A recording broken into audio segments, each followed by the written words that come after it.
Awesome. Kia ora koutou, everybody. Welcome to episode 22 of Bastards of Knowledge. Can you believe we've got 22 under the belt? Tony, how are you this fine afternoon? Good, although it's pretty hot here in Blenheim, 31 degrees. It's scorching outside.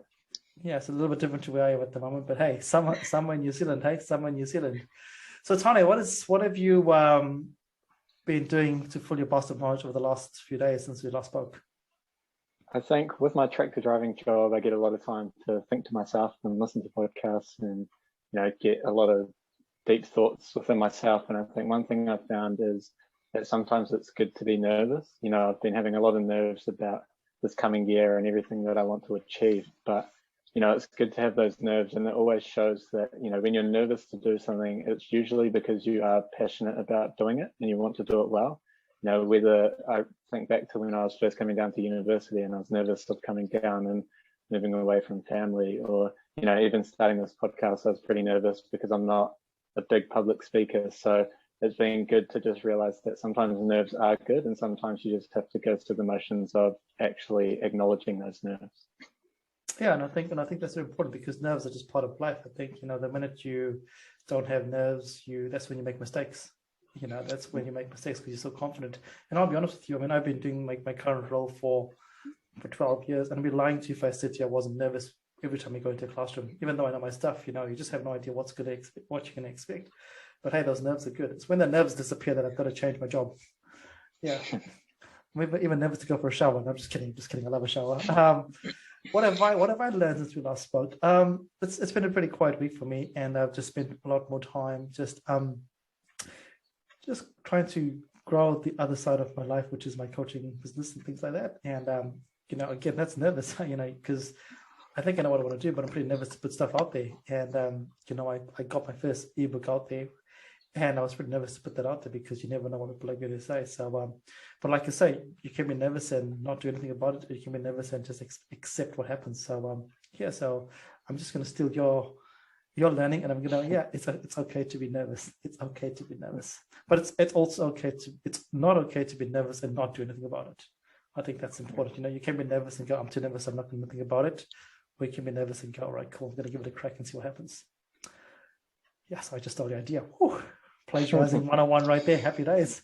All right, cool, awesome. As always, it's a great start to our podcast, and to our listeners, I'm sure you enjoy our banter, but you want to hear someone else's voice.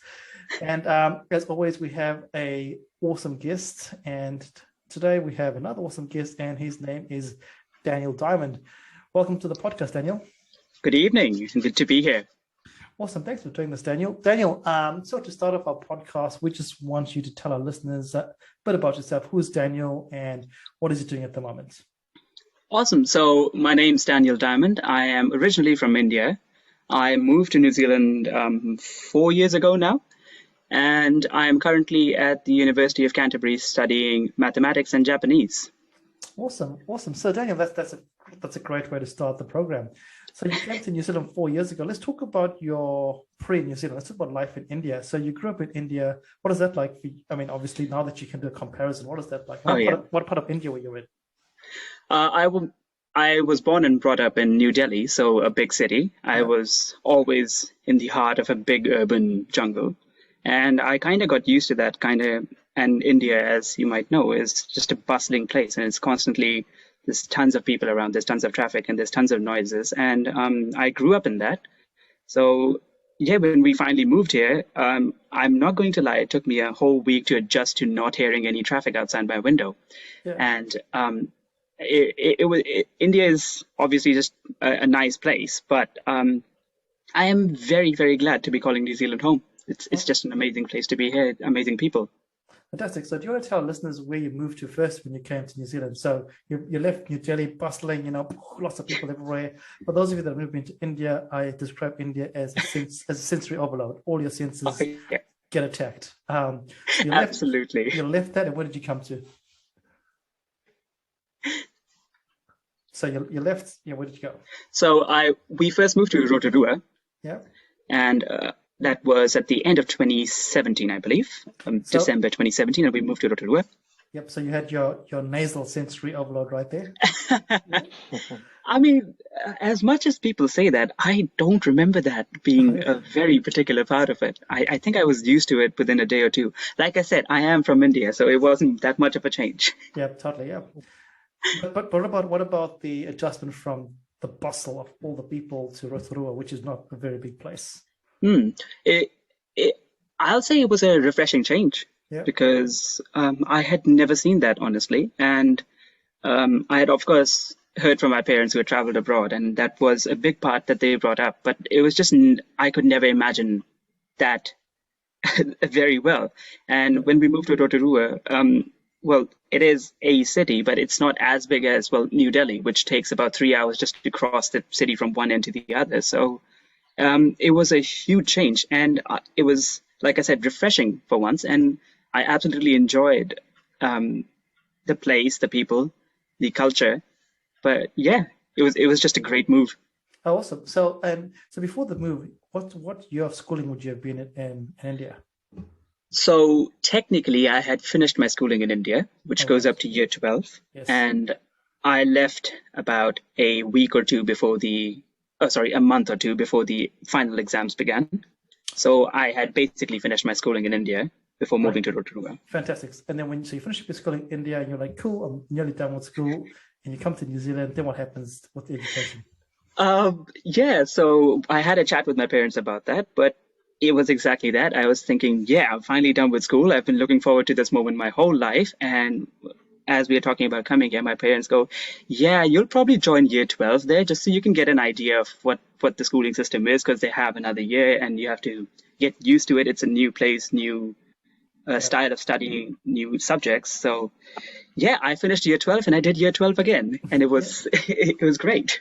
Awesome. And I mean, that would have been maybe a bit gutting for you to hear that, oh, I finished school, but actually I have to start again. But in two ways, but also exciting because at least it's a great way to meet people when you're in school, right? Yes, absolutely. So think about your year 12 in India versus your year 12 in Rotorua. Let's talk about the class sizes or your class dynamics. Oh, in India, year 12, I believe we had 42 people in my Oh, class. yep. And in year 12 here in Rotorua, uh, I don't think I had more than 24 people at any given time in any of my classes. Oh, And wow. that was a huge change. And the difference, which is another major thing between the schooling style in India and here, is that you spend the entire day with the same people. You don't switch the classes, the teachers go in and out as the period changes. So you share that entire day with the same group of people. So Oh, wow. that was a big change coming here because you meet somebody in your first week in a completely new country and you say, hey, that guy's kind of cool. And then as soon as the bell rings, he's just gone and you don't see him till the next week. So that also took a while to get used to. Yeah, it's very true because my mom is from India and she always speaks about her batch of students, and it makes sense because they get really, really close in the other batch in high school because you do everything together, like you said. And when I went to high school in Zimbabwe, it's exactly like here. You move around, and like you said, you might see a person once a week in the same class. Yeah. That's about it. So that would have been interesting for you in two ways. Number one, you meet a lot of people. But number Yeah. two, you also don't, in the first week, you don't make close connections. That would have been interesting for you. Yeah, it was. And that was another thing that I was not expecting, was because for us in India, school was always a place where you have the tight-knit groups and the relationships, the bonds which last years. Yeah. So I was kind of expecting the same, but when I walked in, it was not exactly that. Of course, I made some really good friends back in Rotorua in the same classes, but it was just a completely different kind of experience. It was a new way of making friends, I might be able to say. Yes, it's different, and everywhere is different. And I guess the younger you are, the easier it is to adapt. And it would have been hard for your parents, I guess, moving into a whole new space. Yes. For the first, well, I remember my mom being paranoid over the change in currency, and it took her a while to get used to how much stuff costs, how much does it cost to get the basic groceries here, and she she kept telling us off about just frivolous expenses just because it was still a period of getting used to the place and getting used to the the living style and the culture of itself. But eventually it worked out. Eventually we got used to it. We'd been here and we met enough people who helped us out that way. So yeah, I'm just looking back at it. I'm grateful for all those times that we had. It's crazy, I think even I had the same experience when I moved here because I was used to living in Africa and the cost of living is very different. And I came here and I had to keep on converting all the money. In my mind, I was converting and I was like, oh, if I keep converting, I'm not going to do anything. And yes, I remember someone just said to me, don't convert because you're now living here. There's no point you converting. And it's really hard to get out of that cycle, and exactly. It does take some time. So I can empathize with your mom going through that journey there. Yeah, it does take time. So what about the weather? The change from I'm guessing New Delhi is very hot or very cold. Oh yeah, absolutely. Yeah, the weather. Again, I hope my mom can't hear me, but my mom is not exceptionally good with the cold. Yeah. So, and Rotterdam was not a particularly cold place, but I remember the first few months here, if my mom saw me leaving the house without a jacket or a jersey or something, she would just completely tell me off. She wouldn't let me leave just because it was that drastic of a change for her. Personally, I think, again, it was kind of refreshing to get out of the heat and to see other kinds of weather and just to see the overcast skies. And it was very refreshing. And I loved it. I loved being there. Yeah, awesome. And, that's really cool. Again, it's again our norms. Growing up with norms. Because I remember I think I've said this before, when I landed in New Zealand, in Dunedin, it was 20 degrees. I thought I was going to die because it was so cold. Versus growing up in Africa where 20 degrees is winter, and I was like, oh, this is crazy. And now exactly 21 degrees, and I'm like, this is amazing. It's so crazy. It's so crazy. Yeah. Let's talk about school again. So, what about the schooling style? There is a I guess a myth out there that in India it's really strict and hardcore, and everyone is like go go go go go, and New Zealand's a lot more relaxed in comparison. Did you find it, or was it very different for you? Absolutely. I don't think that's a myth. That is really the case. And not to use harsh language, but I hated it in India because it was constantly just a point of meeting your goals every day. That's it. You weren't there to learn or focus on anything in particular. You were just there to get through the syllabus for that day, just so you can be prepared in time for the exam, whenever the next exam is. But it was always us just looking forward to the next exam, making sure that we are just doing that work instead of taking your time and actually appreciating whatever you're studying. So I was not a particularly huge fan, to say the least, but that was completely different coming to New Zealand. And I thought when I first came to New Zealand, I thought not being a very bright student in India, I thought maybe I should put more effort in it and I should stay sharp. This is a new start for me. I'll stay on to it from the very beginning. But when we started, our first assignment, teacher said, oh yeah, you have 3 weeks to do this. And I was baffled. I didn't know what to do with the 3 weeks. I was done within the first hour. And I just sat around twiddling my thumbs. And of course, that also doesn't look good because while I run my work, I am sitting in the class just browsing YouTube because there's nothing else to do. So it was a very big change. But looking back at India, I'll be honest, I wouldn't want to go study there again because it's not a particularly healthy way of studying, I think. Yeah, and I guess it's not their fault. I guess it's you're living with over 1 billion people there, or whatever the population is, and everyone's trying to compete to the best, and grades and education is the way people get it off things. So you don't blame the system, but also the system, it's pretty cyclical, right? It's a very cyclical thing. Exactly. Which is quite crazy. And I guess when you were living there, you didn't know any difference, so that was the world you lived in. But now you have hindsight to reflect and go, hey, that's not very healthy. Exactly. Which is human nature, right? Which is crazy. So you lived in Rotterdam for a little bit, and then how long were you there for before you made another exciting move? So we were there until the end of 2018. Yep. And then again, December 2018, we moved further down to Dunedin. Yep. To Blenheim. I don't know why I said that. To Blenheim. And we moved to Blenheim in the South Island, and that was early 2019. And I was looking forward to another great year because this was the first time I'll be seeing the famed year 13 because I was not used to the concept at all. Yeah, and I was excited, new opportunities, new people, smaller place yet again. So I feel like there's a pattern there somewhere. But um, but yeah, another refreshing change. Uncomfortable at first, but looking back at it, it was one of the best moves. It's pretty crazy, right? So for our listeners out there, Blenheim is tiny. Those of you that haven't been, it's a very, very small spot. So James spoke about Rotorua being a city. Compared to New Delhi, not really. And then Blenheim is really, really tiny. So as you said, you're going from massive to tiny to tinier. But I guess in terms of you, all right, cool. As you said before, more opportunities for different adventure. I forgot to ask you this question. When you were in India, did you go and also in Rotterdam? Did you go to a Coed school or was it a male-only school? So India, my whole life I had never seen a male-only school. I had heard that my dad grew up in a male-only and he studied in a male-only school, but by the time we came around, I think Coed was the norm. Yeah. So I had done all my studies at high school level in a co-ed high school. But Rotorua, I was in Rotorua Boys High School and proud of it now. But at the time, that was another change because there was just a lot of testosterone constantly around you. And it was just a different experience that I was not used to. But it was a change.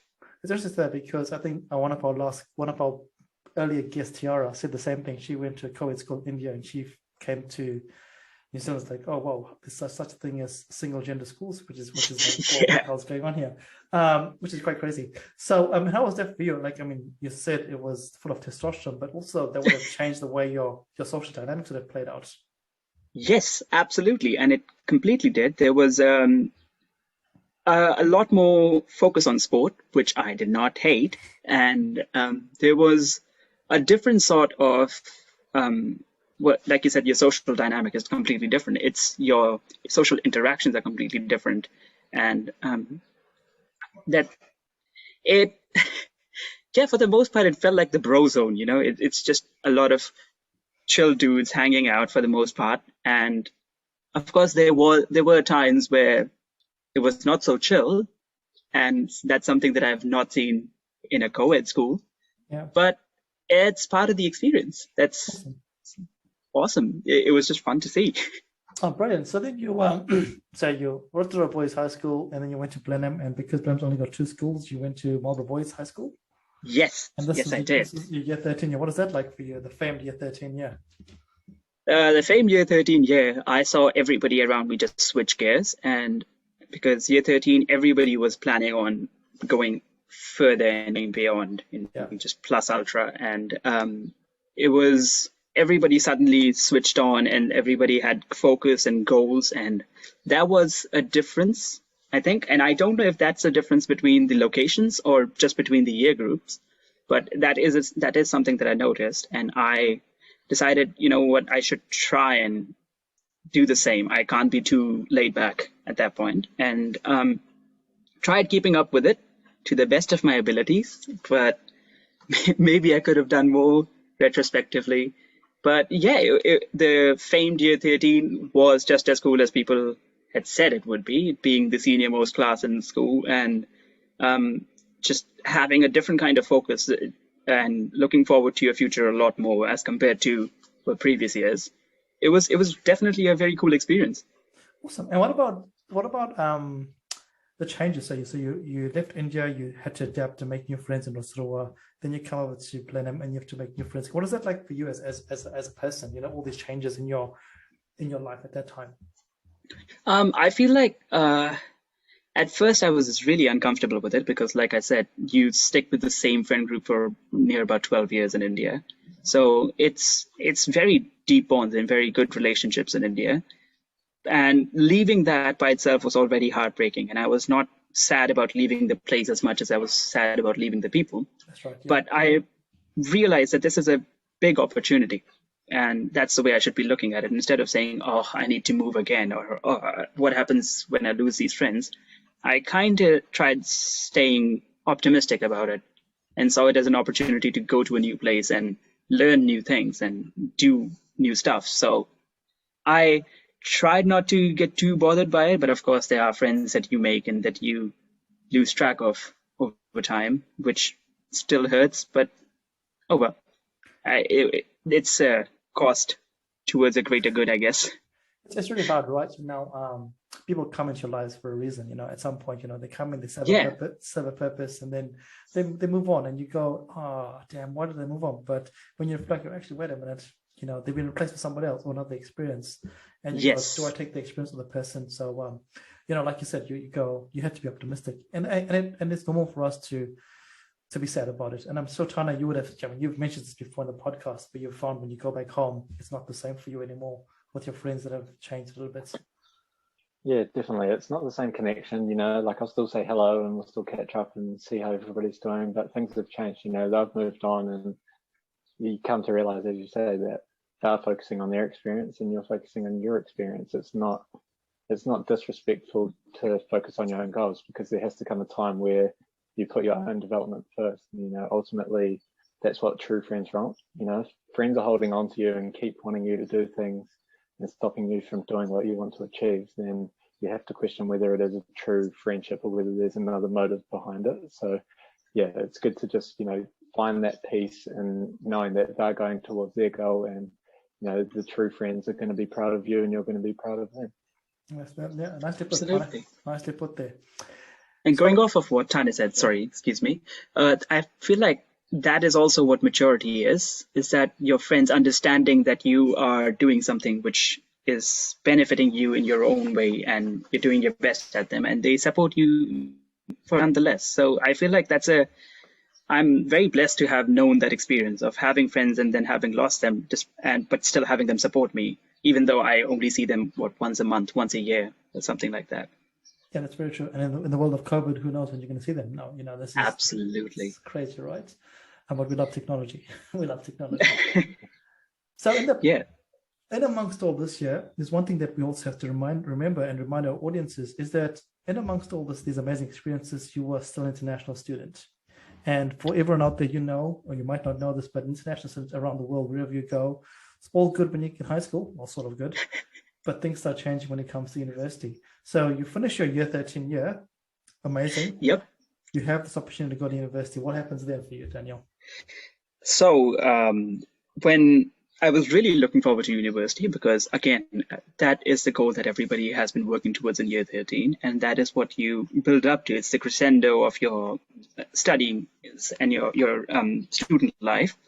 But that is when the rude awakening came that I am still an international student, and unfortunately, the fees are about 5 times as much of a domestic student, thereabouts, and it was hard on us, definitely, and it was hard on my parents because they understood that it was inconceivable at that given time.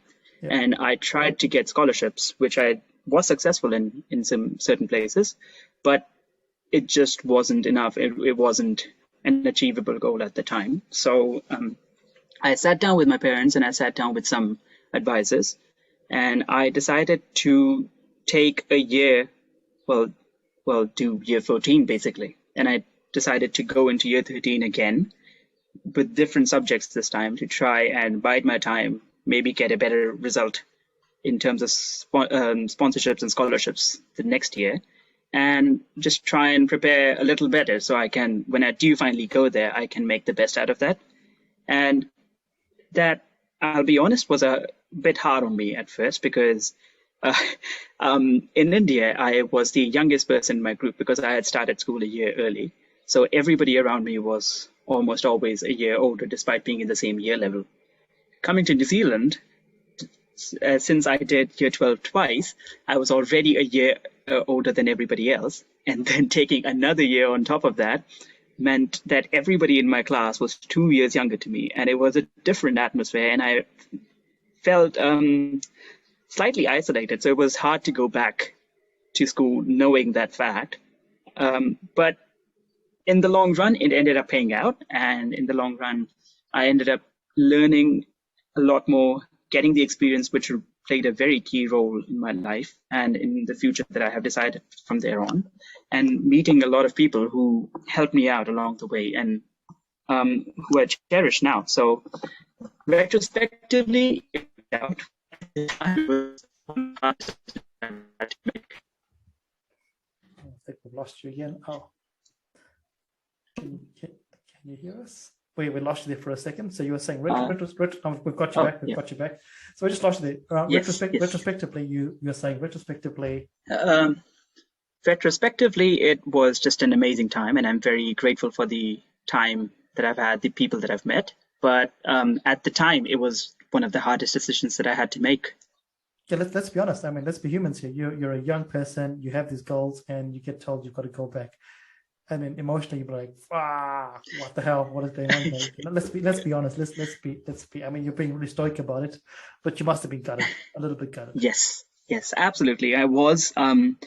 It was definitely harsh because almost my entire friend group were all deciding, oh, I'm going to go to Wellington. Wait, no, I'm going to go to Dunedin, and I'm going to go to Waikato, and I'm going to be studying this and that. And I was there, yeah, I'll see you guys next year. Yeah. It was definitely harsh. And I guess, you have 2 year 12 and you have 2 year 13. So you're like, your friends will be like, oh, what's going on here with Daniel? He's just chilling at the back there. And, I think this is the reality for a lot of people out there that are listening. They think that international students have a lot of money, but they don't realize that actually you don't. You are just like everybody else here, and money doesn't grow on trees for you, And so that was pretty hard. And this is where I got to meet you twice. I mean, I was very lucky to meet you twice in 2 years. Yes. So I'm very privileged to have met you. But your year, like you said before, your year 14 year was very different for you because you always had a different focus now. And let's talk about that there. So you're gutted, you're like, why am I doing this? And then you get into it. And then what are the biggest learnings for you that year? Because you did say you did some things that would just change your whole perspective on your career pathway. Yeah, for year 14, I felt like since I have to do this, there's no point doing it with the sullen face, and there's no point sulking about it now. So might as well try and make the most out of it. And I decided to pick subjects that I didn't have earlier, one of which notably was calculus, which I had not studied. I had been studying statistics up to this time. And I was very grateful to have the same teacher who taught me the previous year, who was incredibly supportive, and he was really, really nice in terms of helping me out beyond the classes, answering doubts wherever I wanted. And he really helped me help that interest in the field grow a lot. And meeting that teacher again and studying calculus for the second time, I decided that I should go on to pursue that at university level after having a chat with my teacher. And I feel like now, looking backwards, I realize I would have never gotten that if I hadn't gone back to do year 13 again. So it ended up being an invaluable thing, which I just would have missed out on, and it completely changed the direction that I was going with my life, with my education. Yeah, what were you, sorry, can I just interrupt you? What was your plan before Sure, that? sure. What was the plan before that? That's a great question, but not one that I have a very firm answer about. The plan before that was to make it to uni and get into some sort of a business field, and then I'll see where I go from there on.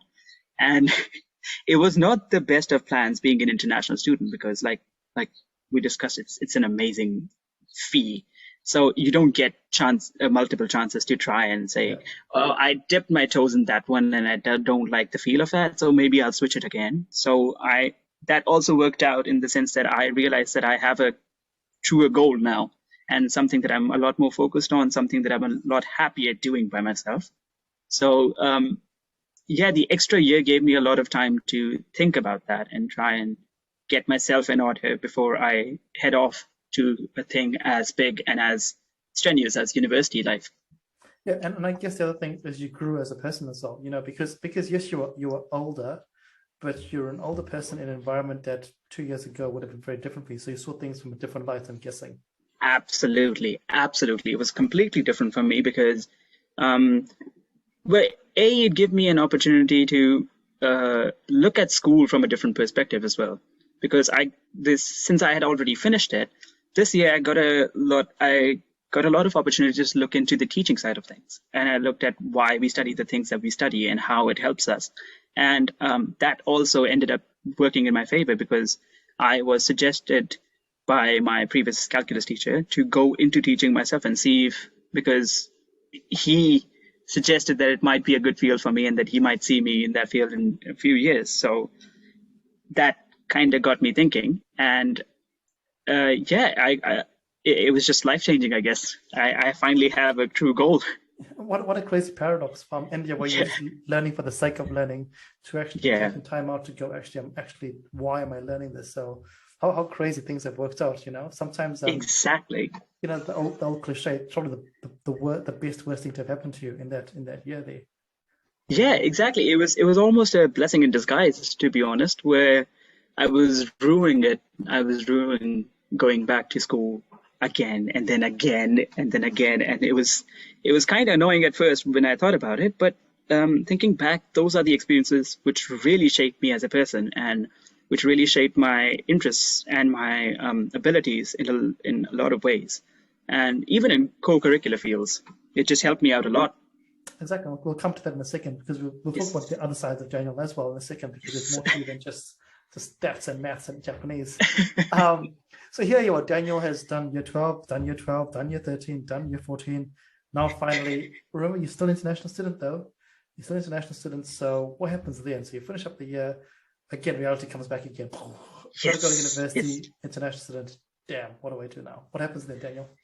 I was grateful enough to get a scholarship significant enough that I could finally think about going to university, and my parents were incredibly supportive of that. And they said, you know what, you've done your part and leave the rest to us. And they helped me out, and we figured out the fees, and I finally got a chance. And when I first heard that I was going there and we had done the fees and I got the actual letter of confirmation in my hand and my visa in my hand, I almost couldn't believe it for a second, because it was a moment which I had been looking forward to ever since I was in India, because that's all you do in India, is that you have to finish high school, and then it's just inconceivable that you don't go to tertiary education. Yeah. So we were brought up thinking that, and that move kind of got delayed and delayed and delayed for me. So I just, at some point, I think I started thinking that it's just never going to come. It's just something in the distant future that never materializes. But when I finally had that, for a second, I just couldn't believe it. And I was like, maybe they made a mistake in there somewhere. And then someday somebody's going to show up on my door and say, hey, actually, you didn't get the scholarship. We just sent this wrong person the letter. So yeah, we'll take the letter of confirmation back. But that just never came. And I finally got to go to university. My parents were incredibly supportive of it throughout, though, and they never let me feel like I was getting left out in any sense, whether be it financial or emotional or socially. And I'm very grateful for all of that. And I guess, this is a testament to you and your hard work, because you said you went back to to school to try and get a scholarship. And that's obviously a testament to your hard work, to go, actually, hey, I've done some hard work, and that was rewarded by the University of Canterbury, who said, hey, we've done the work. So yes, you've said grateful, but your gratefulness is the fact that you've actually earned that. So well done you, and well done on it. Thank you. Because lots of people would have just given up. Lots of people would have just been like, no, this is way too hard. This is too hard. I'm going to go work for it or whatever. So that's a great testament to you and your family for supporting you for that. So well done. Thank you very much. So at Canterbury University, and again, so another move. Here we go. So another move. So. So you leave Blenheim and then you go to Christchurch. And what is that like? This is very different for you now. So this is now you leading the way. What is that like for you? Yeah, so we had finally managed to get into university, but halls were just another pain that we were not ready to bear yet, because it's just another massive fee. Yeah. So we had decided a long time ago that if I ever go into university, I'll end up flatting, because I felt like I was capable enough. So that was already decided. And I already had that in mind going to Christchurch, that I have to be a lot more responsible, and I won't have my mum and my dad cleaning up after me over here. So I feel like I had a different outlook to that move when I moved to Christchurch. I had a different perspective on everything, where I paid a lot more attention to myself, to my surroundings, in terms of, oh, how am I going to get to university? How am I going to keep up with the classes? And where am I going to work? And how do I well, keep making foods which won't lead to obesity eventually?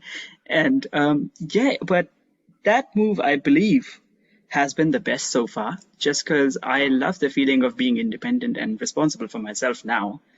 But I won't lie to you. While moving, I was putting on a very brave face for my mom, because my mom kept saying, "Are you sure you're going to be okay? Can you even live by yourself? Do you know how to do all this stuff?"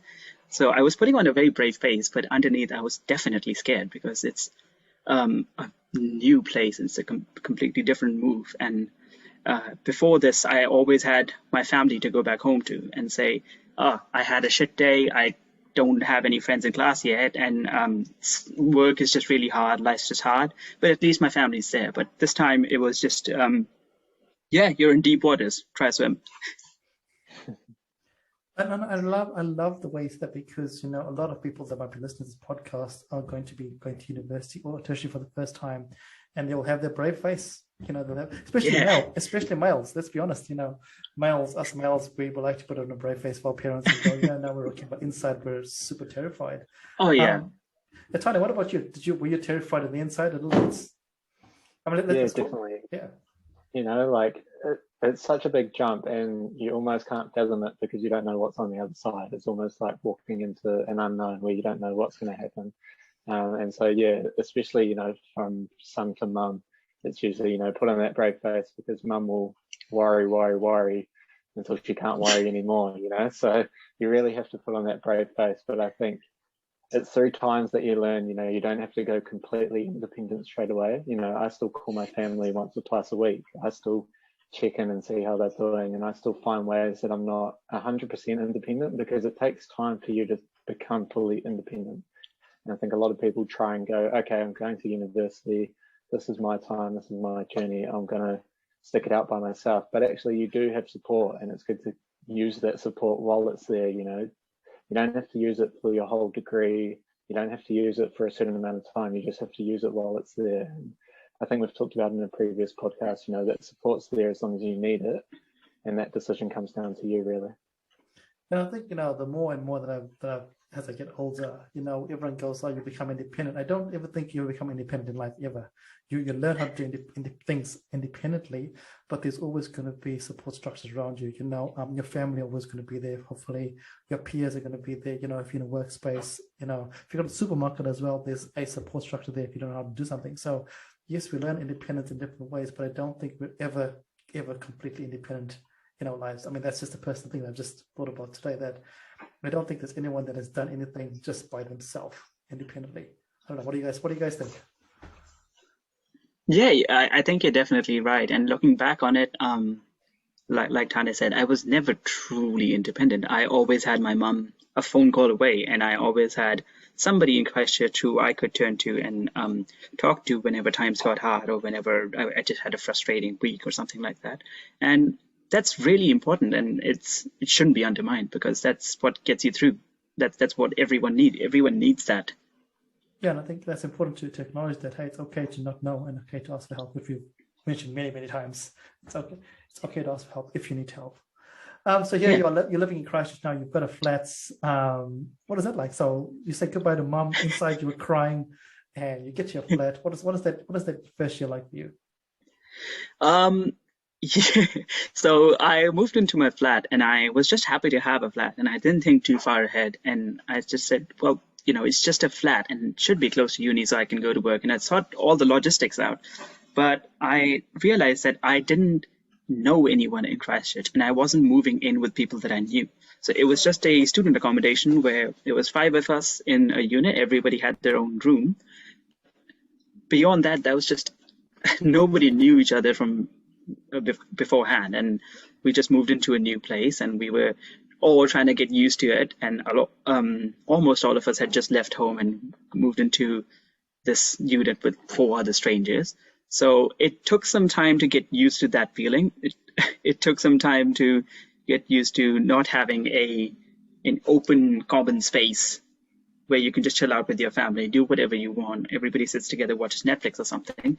It took some time to get used to, yeah, everybody as an individual wants to do things their way. And you can't do anything to change that. And you yourself would like to do things your way, and you wouldn't like it when people barge into your personal space. So I guess the first few months I spent trying to come to terms with that. But beyond that, I feel like it was just a great move because I got to, pursue my hobby, which is cooking. And cooking for yourself is just great. So it was, I loved it.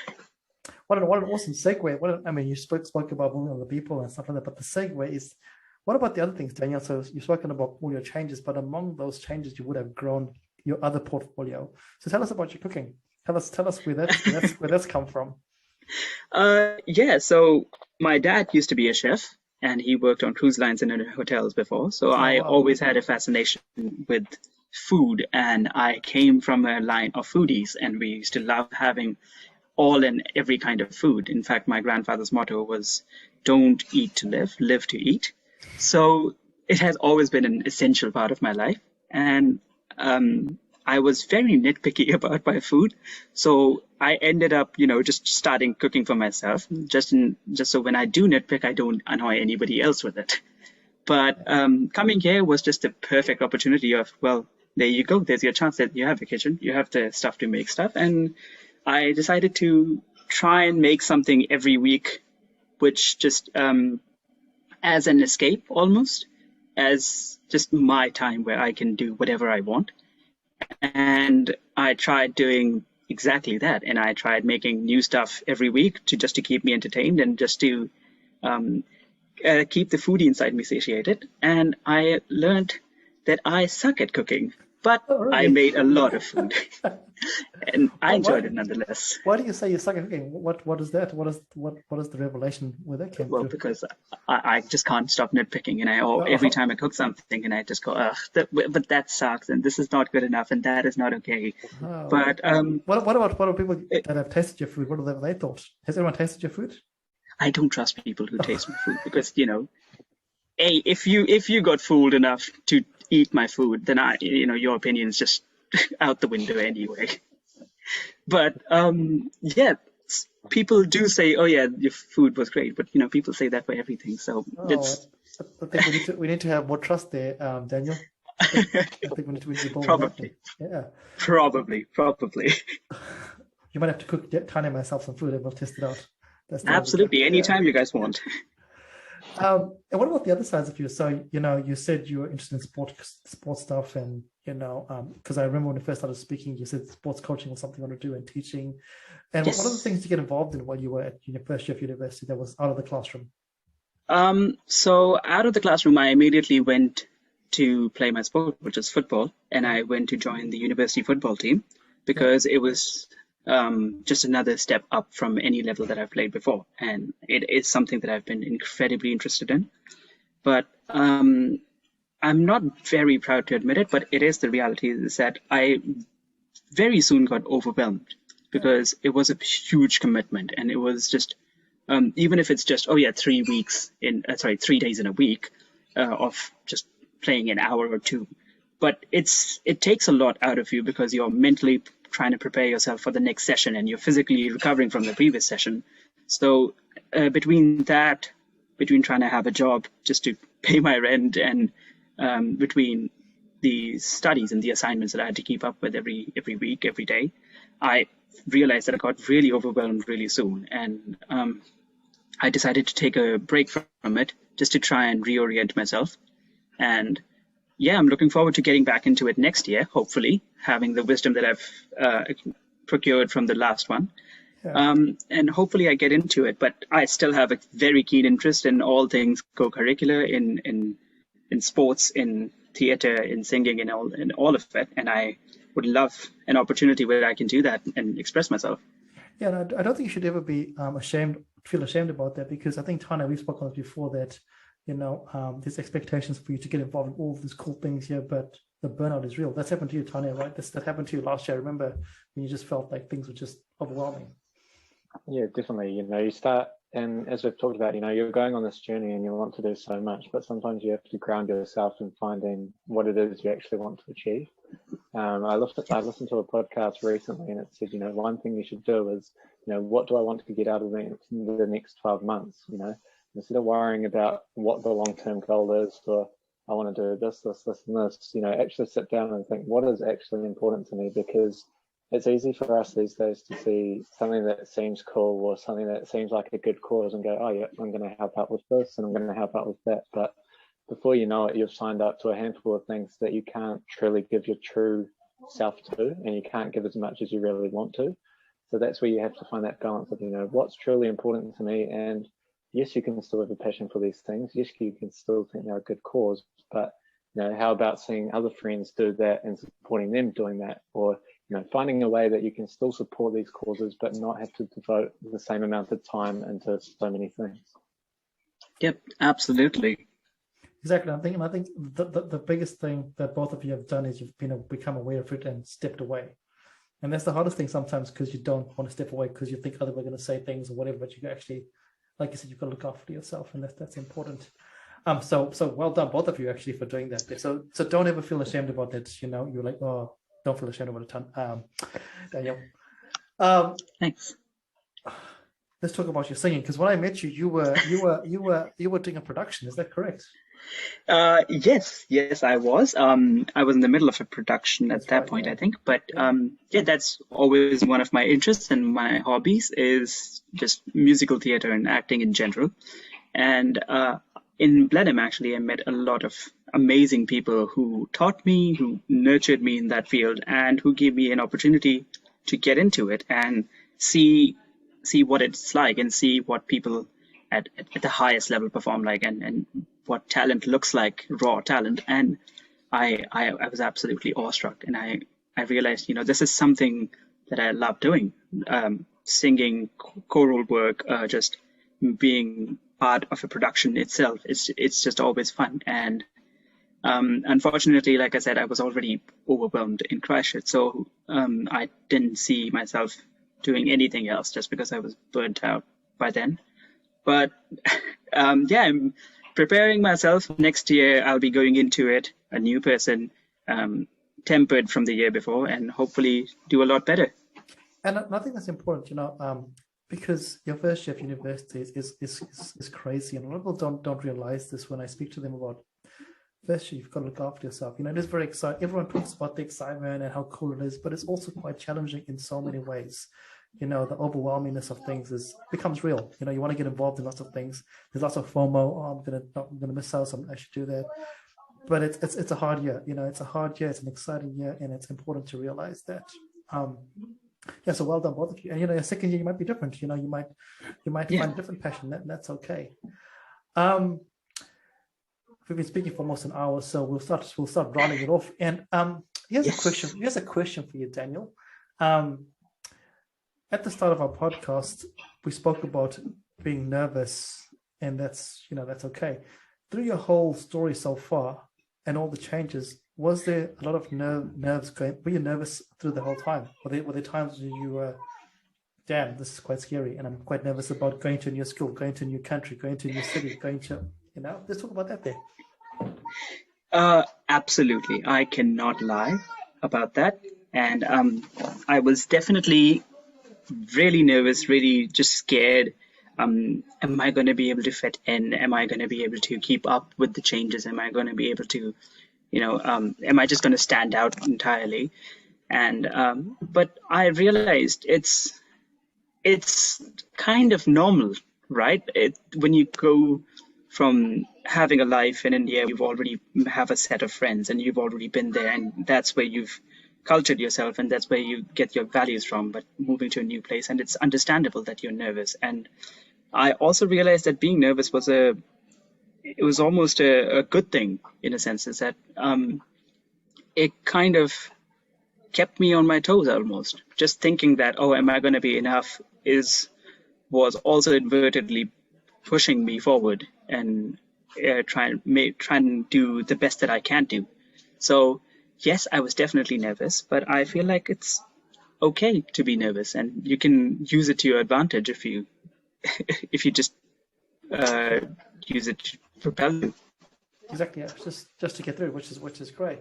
I mean, like I said before, it's okay to be nervous, but it's not okay to be stunted by not doing Yes. anything. Yeah, and both of you have done that, which is great. We've gone through this. Let's just embrace it. So for all our listeners out there, take the nerves on and just embrace it, because you never know what's going to happen. You never know what's going to happen. Like, for example, Daniel's life just changed by going back to school for another year, changed his whole trajectory, Yeah. which is fantastic.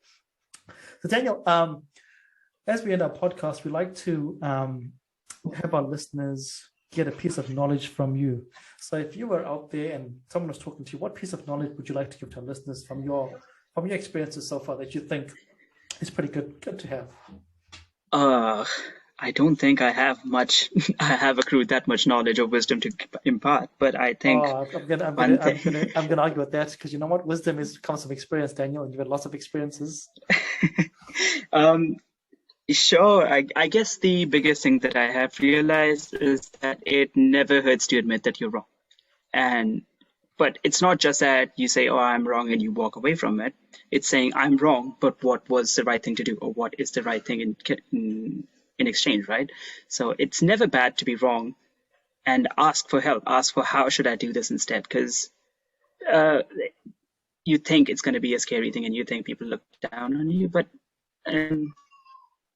it is what is needed for growth as a person, as a character, and it's just something that has always helped me out and has helped me make great relationships and learn a lot of new stuff. So yeah, I guess that's powerful. It's okay to admit that you're wrong, but also do something about it. It's fantastic. I think that's a great piece of wisdom right there. So thank you for that piece of knowledge to put into our baskets. Yeah, thank you for being on this podcast with us, Daniel. You've shared a lot. I mean, your experience is pretty awesome. The big changes you've had and the changes that will come in your life, because obviously this is not the end of your journey. You'll be doing a lot more moves. You'll be changing a lot more places. You'll be nervous again and making changes. So and we look forward to seeing how you go in your second year. And yes, Anna and myself will be coming for that meal at some point. So look up for that. Yes, absolutely. You're always welcome. And thank you guys for having me here. I've been a fan of this podcast, and I've been listening to you guys before, and it's just great that I get a chance, I get a platform to talk about myself, and that you guys provide that platform to not just me and a lot of people out there who have stories that they want to share and are worth sharing. So thank you for having me. We appreciate it, Daniel. For all our listeners, thank you very much for listening to our podcast. As we always say, this would be nothing without you, our listeners. Feel free to like, share, comment, do whatever you need to do. But the most important thing that Tana and myself would like to say is, don't forget to fill up your basket of knowledge.